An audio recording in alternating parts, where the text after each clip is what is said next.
First up, thank you for taking the time to join this short call. My name's Leigh Jones. I'm the Regional Academic Training Leader for Okru and for Moru. And the reason you're joining us today is to find out a little bit more about the 3-minute thesis competition, and specifically so that I can brief you on your role, your very important role as judge for this competition. So I'll hopefully cover everything you need to know here, but I'm open to answering any questions you might have. I'll start with a brief introduction of what the 3-minute thesis competition is, as well as all of the basic essential information on this year's competition, then the all-important rules and regulations, and then finally, the judging panel scoring rubric, which I will share with you later. I have a document that I can share with you so that you can have that beside you when the actual competition is happening. And then finally, just to signpost to some previous winners' videos in case you want an idea about what they sounded like. What does a good 3MT sound like? Okay. But first on to the basics. So the 3-minute thesis competition is a research communication competition. It was actually originally designed and delivered by the University of Queensland back in 2008. And these competitions are now held by over 900 universities and 85 countries worldwide. So what is the 3-minute thesis competition? It's an opportunity for PhD students to present a compelling talk on their thesis and the significance of their work, and it must be done in just 3 minutes. Now, this is already challenging, but it's especially challenging because this presentation has to be delivered concisely to a non-specialist audience. So they have to get together their research ideas and what they've done, sometimes some very complex data, but to deliver in a very straightforward, easy to understand way by non-specialists. We've been conducting this competition as part of our annual student conference for Moru and Okru, or MOSC for short, since 2018. So this is actually our 9th competition. It's also a public engagement event. So for our grand final, we invite local high school students to listen to the talks and also to vote on their favourite. The photos you can see here on the left is a lovely photo of all of the participating students and high school students that joined our event in 2023 in Ho Chi Minh City. On the right-hand side, you can see the competitors and the judges from our event last year in Bangkok, Thailand. And we also have some extra rounds. So before we have our grand final, we have a couple of qualifying rounds. So we started including these in 2022. And the reason we started doing this is because we wanted to give people the opportunity to win the chance to travel to the grand final and for us to cover the cost of that. So across Moru and Okru, we actually have 100 PhD students, believe it or not, across a number of countries in Southeast Asia. And not everyone can afford to travel, right, to the grand final. And I think this is a really good way of picking the best of the best and to invite them to travel to join us to the grand final this year, which will take place in Ho Chi Minh City. So these are the important dates to remember. So on Friday, we will have our online qualifying round. That will take place from 3 o'clock until 5 o'clock Indochina time. So that's Bangkok, Jakarta, and Ho Chi Minh City, all the same time. And then in October, we'll have a final face-to-face qualifying round for those students who are based in Ho Chi Minh City. Okay, and that will take place from 2 o'clock until 3 o'clock. And the best will be selected to compete in our grand final in Ho Chi Minh City on the 3rd of November. Now, the breakdown of the numbers that we are able to include in our grand final is we hope to have 10 in the grand final. We can pick as many as 6 at the online qualifying round. That one obviously requires us to have financial contributions to allow them to travel. And then the final 4 will be chosen at our face-to-face Ho Chi Minh City qualifying round. So a total of 10. The grand final will take place in the Liberty Central Saigon Riverside. And the prizes available are these lovely trophies, but also cash prizes to support training and travel. So the winner of our 3MT will receive £1,500 that they can spend on going to conferences or joining training courses, whatever they wish, but it must be related to training and conference travel.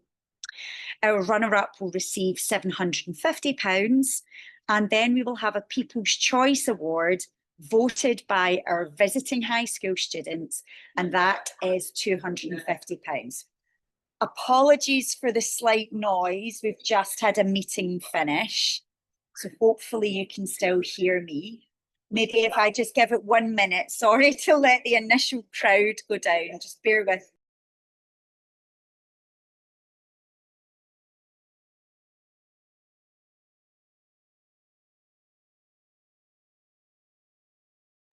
Okay, so the excitement has died down a little bit, so hopefully you can hear me again.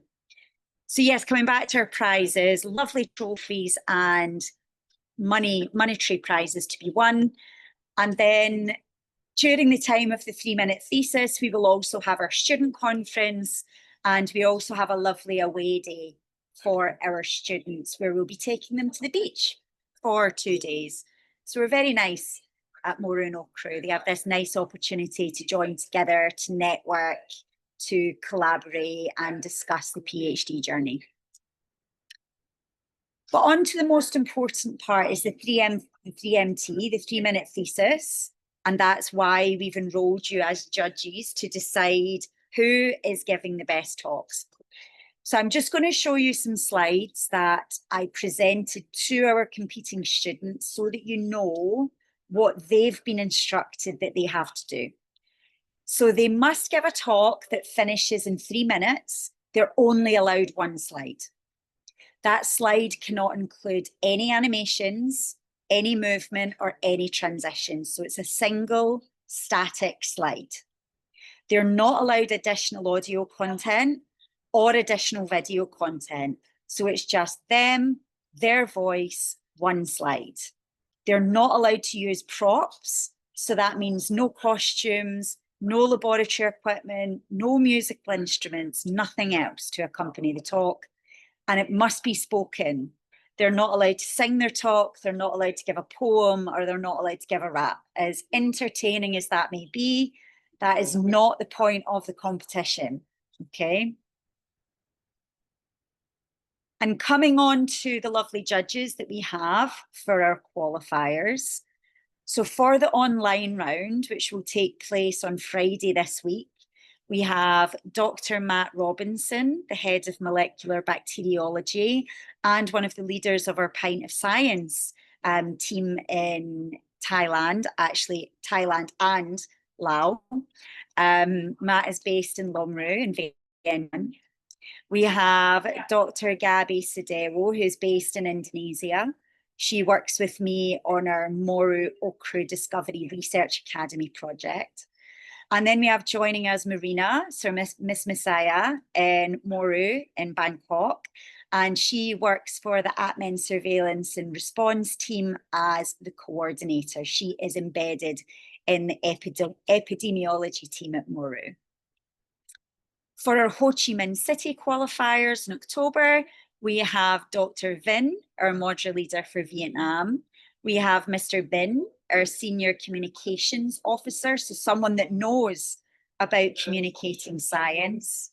And we also have Dr. Ha, a postdoctoral researcher in our social science and implementation research group at Okru.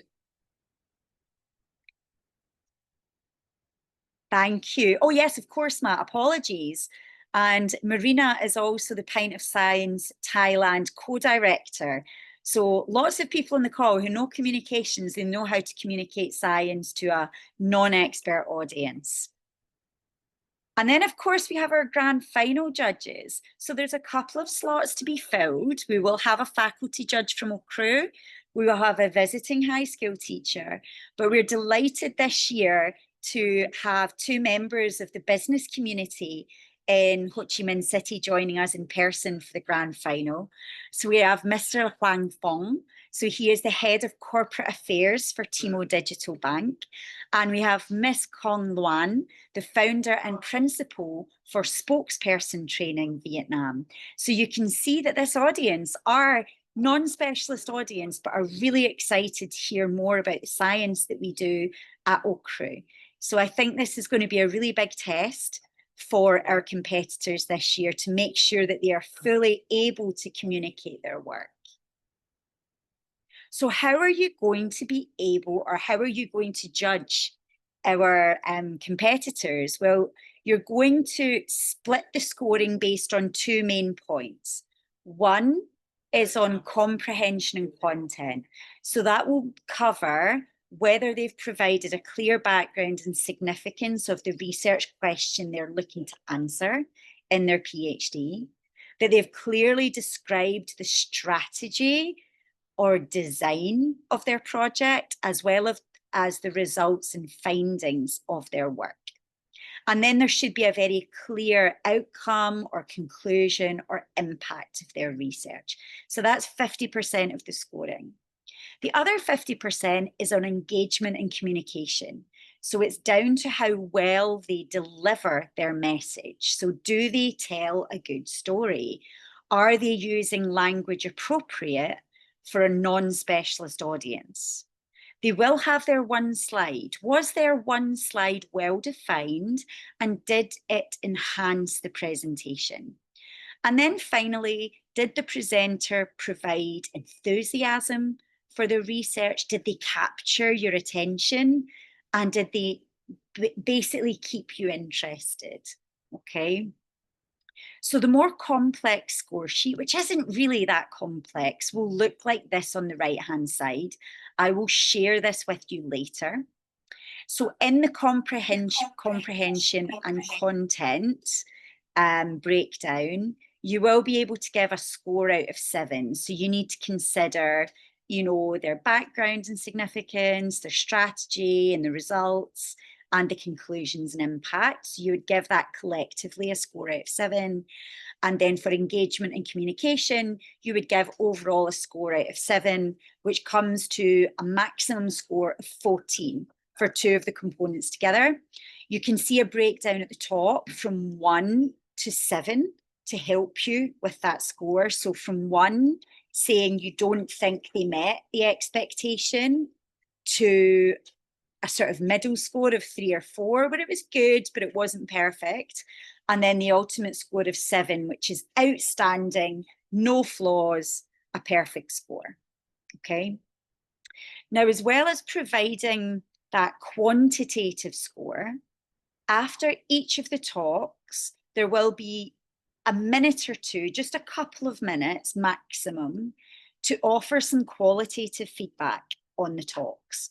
Okay, now that doesn't mean you're asking scientific question and answer. It's not a scientific talk like the traditional academic talks. So I don't want anyone to be asking, have you considered this alternative methodology for your work?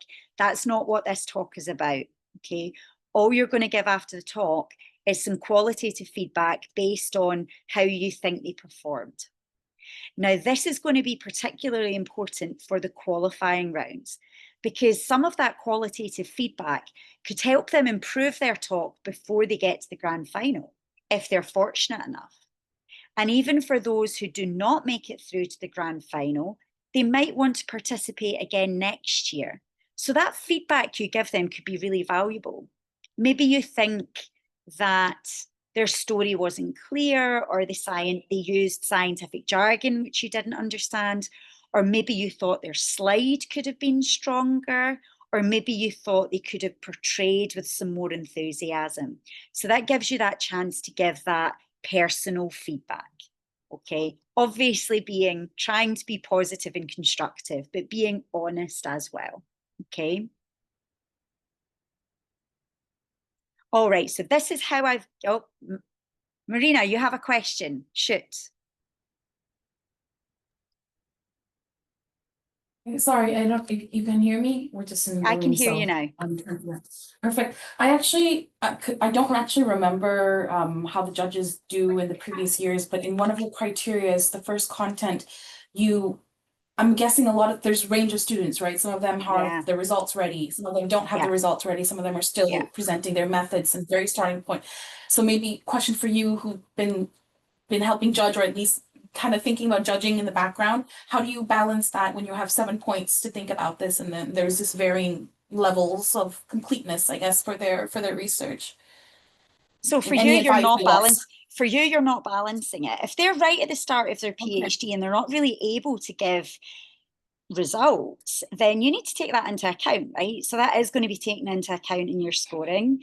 I have never stopped students who are in first year from presenting, because I actually think even if they don't make it through to the grand final, it gives them such good practice for when they do have results.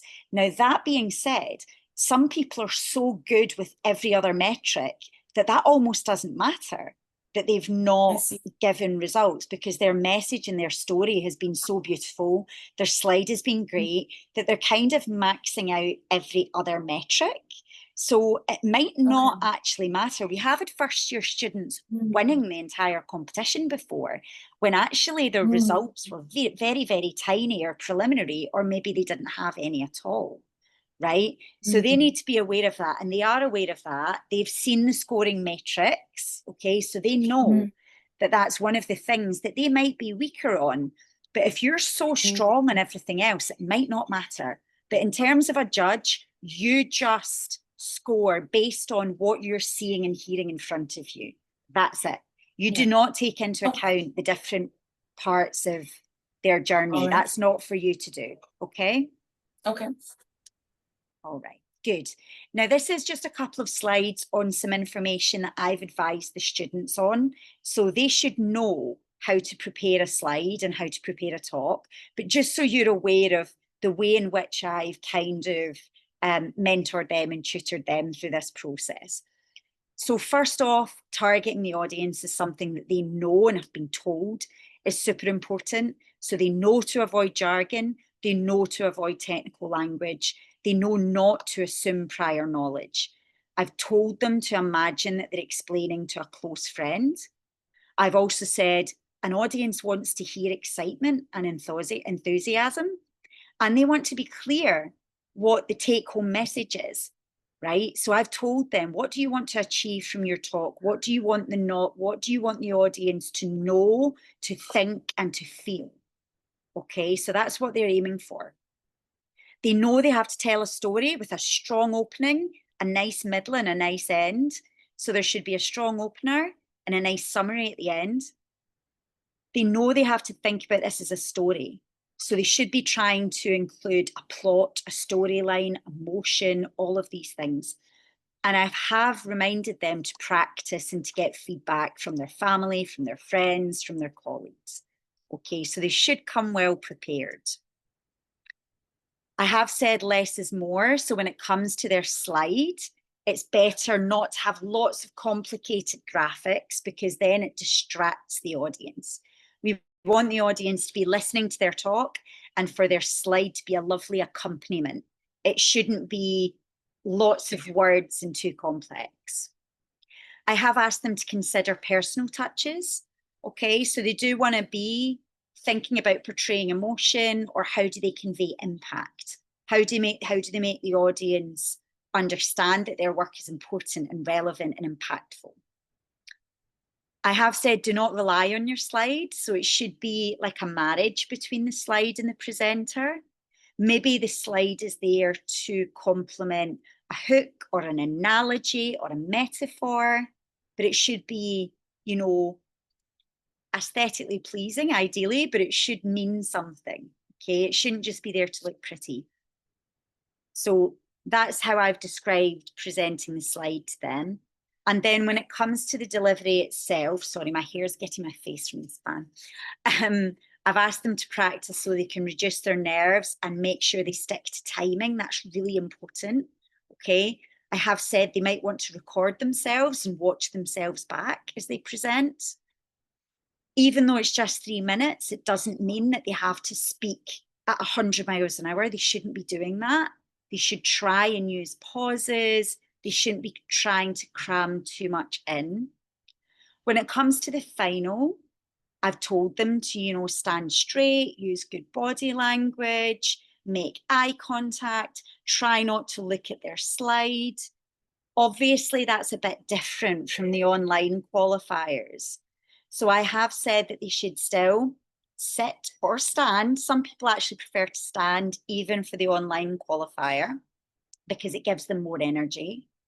I have tried to encourage them to look at the camera rather than at themselves. So let's see how well they do that. I have asked, but the best thing is not to read a script. Now, obviously, if you're doing it online, you could read a script, right? I think we'll know. And the big problem is when it comes to the grand final, you're not going to be able to stand there with a script and read. So I have encouraged them not to do that, but some of them might. Okay, let's see how natural they are. All right, there's nothing in the scoring that says to mark down specifically. Okay, but it is going to put them at a disadvantage for the grand final if they've not practiced and they're not used to not having the script there. Dress code isn't as important online, obviously, but for the grand final, I've asked them to be formal but comfortable. Again, no costumes. Because we have a stage, the girls probably don't, or the guys, don't want to wear heels because they might make a noise if they walk around a lot. And if they wish to, they might want to look at 3-minute thesis, previous talks, TED Talks, maybe their favourite academics or politicians to get some inspiration on how to be a good speaker. Now, that's everything I wanted to share with you, other than I will share these links, and these are some links to previous speakers from OCRU, but also links to other videos that are more broadly global 3MT winners. Okay, so if you wish to, you don't have to, you might want to go and look at them. But the key thing is understanding what you're scoring on. You will have time at the end of the session to deliberate with the other judges so that we can reach a consensus, okay, of who we think the best talks are. I will be there to assist you, but I am in no way involved in the scoring. I'm just there to help you collate your scores and gather your thoughts, okay? I will remind you again, for those at the grand final, I will have a chat with you beforehand as well, so don't worry if you've forgotten some things. For those of you at the online qualifier on Friday, this should all be fresh in your mind, but the recording will be there to help you. I will introduce you at the start, and then we will have all of our speakers on Friday, which at the moment is 19. There's a lot of speakers for online session. I will break it up with one short, like toilet comfort break in between so that it's not everyone from start to finish, but we do have a lot to get through. For those of you joining at the face-to-face qualifier, it's a smaller number. You'll be a bit less intensive. And then for the grand final, it will be 10.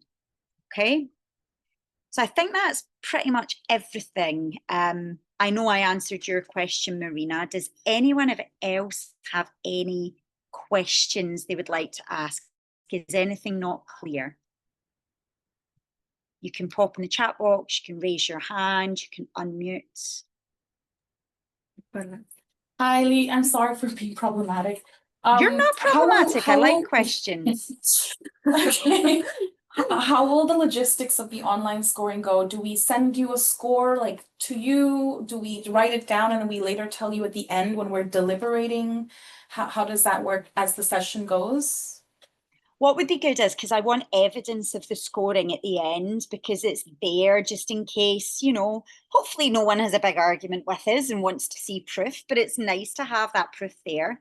But the way we'll do it is if you use it for your scoring yourself, right? And then at the end of the session, when we have the online qualifying round, at the end, what I will probably do is approach each of you and say, who's your top 6? And then let's see if there is a consensus, then it might be easier than going to get individual scores off each of you. But as long as we have evidence, Marina, that the scoring has been done in a transparent way and an agreement has been reached, then I think that's fine. But what I would like afterwards is if you can send me those score sheets anyway, if it's digital, if you would rather to write them yourself, if you're going to take a photograph, as long as we have that evidence later. For the people face-to-face, so for the face-to-face qualifier in Ho Chi Minh City and for the grand final, we will print out score sheets for you. Okay, so they will be there ready for you and we will gather them in at the end. But again, we will have a discussion between the judges so that everyone is happy with that final decision. Okay, is that clear, Marina? And is that clear to everyone else? Yeah? Good. Hi. Hi, Phong. How are I'm from you? Vietnam. Yes, I'm fine. Thank you. I think my question is because I'm new. Of course, I'm new about Yeah. this industry and also this competition as a format. So, do you have anything that you recommend or suggest I'm focusing on when marking the students, the speakers? I mean, any characteristic of this kind of format that make it Okay. stand out from Yeah, other I don't, kind of format? okay. I don't want to bias you all too much, because obviously I've Mm, seen them over the years, and the mm, score sheets are pretty good in terms of offering a non-biased metric, a mm, non-biased rubric. So definitely follow them. In terms of general characteristics over the years, it's about telling a good story, making it mm. really interesting.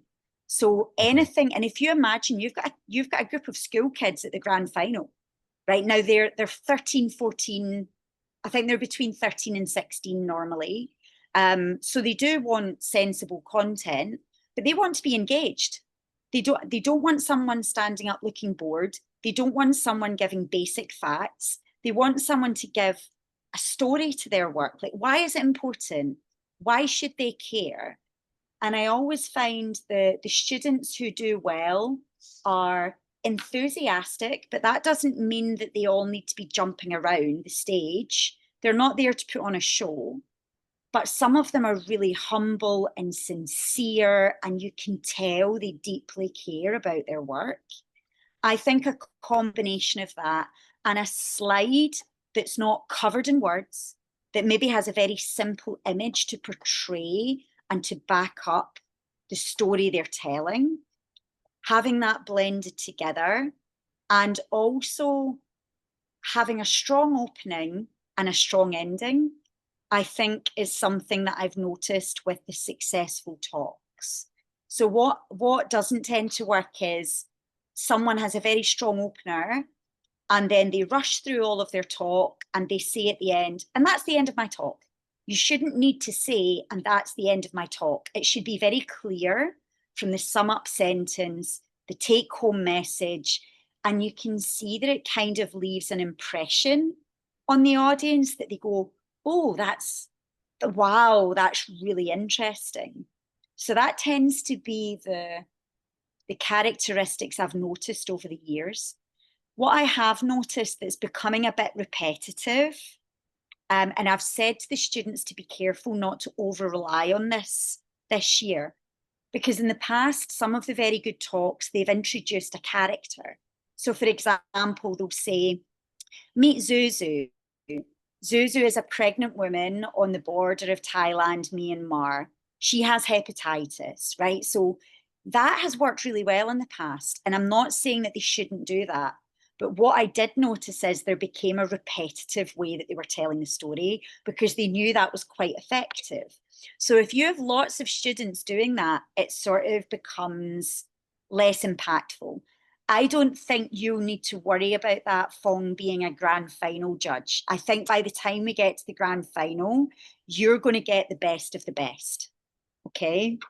Whereas at the online ones, what I do what will come out is if there's repetition, and if people start telling the same story in a boring way, then you might find that that will be chosen out for the grand final purposes. Okay, so I think, Fong, you're not going to be in a situation where someone's going to be giving a very boring talk or a poor standard of talk. We're never going to get a terrible talk, but there will be some that are stronger than others. You're going to get the strongest ones. Okay, I promise you of that.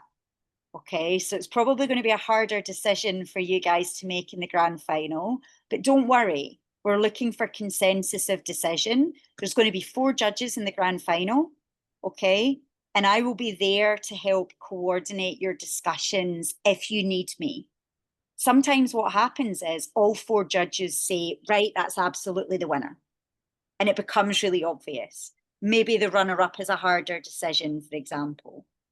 But what you'll find is it will become, I think there's often an agreement, okay? So don't overthink it, is what I would say. I will be there again at the grand final to remind you. I'll give you a short verbal briefing face-to-face when we're there. But I do appreciate the fact that you and we have another external judge, because you guys are coming completely unbiased. You've never heard any of these people speaking before. You are representing a different community, and I think that's going to be incredibly beneficial. So thank you in advance for doing this for us. And we look forward to seeing you in person. Yeah, is it typical for a speech by a speaker that it is in plain language? Yes. Meaning that I will only focus on how is it communicated, but not the expertise. Yes, you should not be, if they've got jargon in their talk, if they're using overly technical language, then that's not a good 3-minute thesis talk. And I would imagine that given the feedback from, even though most of our judges do come from an Okru and Moru background, but not all of them are research scientists. Okay, so we will be advising them if they're using overly technical language. If any of that still persists in the grand final, then you should be marking them down for that. If they say anything you don't understand, you should be taking points off. Okay, got it. We're not bringing you for scientific expertise. We're bringing you for your overall feeling about how they communicate their work to a non-specialist audience. Okay? Cool. Okay, let me just double check the chat box. I see someone. Do we give qualitative feedback verbally to contestants on the day or in the scoring sheet and they will receive it later? I would like you to give qualitative feedback verbally on the day, but if you do have some comments that you want to make on the scoring sheet or that you want to add if we've run out of time, I can feed that back to them later as well. So please do mark anything down on the scoring sheet just in case we don't have time to get through all of the judges' feedback, because we won't. What I might ask for each speaker is maybe 1 or 2 judges to give some comments. Okay, just in the interest, particularly for the online round, because we have so many talks to get through. Okay. Thank you, Ha, for that question. Good. Okay, any further questions? If not, if you do think of a question later, just drop me a line or drop Kim or Pong or, you know, a line and we can get back to you. It's no problem. And we look forward to you joining our talks, and I'm sure you'll enjoy them. All right, have a fantastic afternoon, everyone. I will share the slides, the recording, and the score sheet with you later. Okay? Thank you, everyone. Have a good afternoon. Thanks very much. Thank you. Bye. Bye. Bye-bye. Bye. Thank you. Bye. Bye-bye.